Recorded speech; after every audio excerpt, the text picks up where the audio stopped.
How can Guilford County Schools better serve your constituents?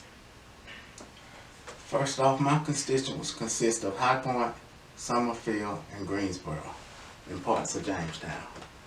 The Jamestown and High Point people are under the impression that Guilford County Schools does not have their best interests at heart. I think Guilford County Schools could do a better job of reaching out to the people in High Point and Jamestown particularly and letting them know that their kids matter. They could do that by setting up a substation, especially in High Point because they already own property there, where High Point parents can go there to address their grievances instead of having to drive all the way to Greensboro. Something simple like that makes a world of difference to a single mom that might be raising her children and got to go to Greensboro after work just to address an issue with their child. I also think that when we look at resources, we have to make sure that there's an equitable distribution of monies between High Point, Jamestown, and Greensboro. Okay, I totally agree. What are some of the issues you have heard within your own community? The issues that I see in my community, I get calls about particular schools, not as much about the district, not as much about the county as a whole, but people have issues about a particular school. For example, people want to know why Andrews with historic history looks the way that it does. Why do you go in Andrews at a basketball game and you go to the bathroom and you only got one toilet that may be working? Or why do you go there and there's paper and there's graffiti and there's paint peeling off the wall?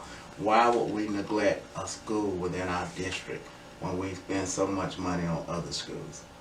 They want to know, is this by design or what's going on?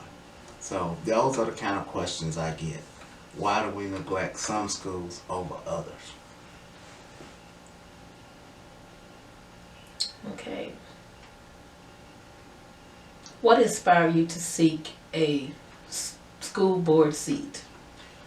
My whole life I've really had a passion for youth, and especially directing young men, and I wanted to create an environment where people got the best education that they possibly could. If you were to look at my record, you'll see the very first nonprofit that I founded was focused on getting kids a secondary education and getting into college at the cheapest way possible. So I spent 10 years seeking scholarships for underprivileged kids.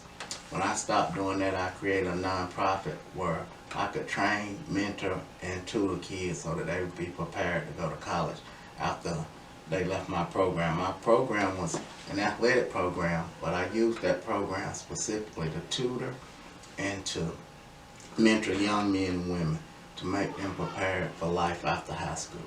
So I've always worked around kids, and what happened was after I spent some time on city council, it taught me how to utilize dollars, how to manage budgets, and how to put resources in the proper place to get the proper results. And I just feel like I am in a position in my life where I can make a difference on Guilford County School Board.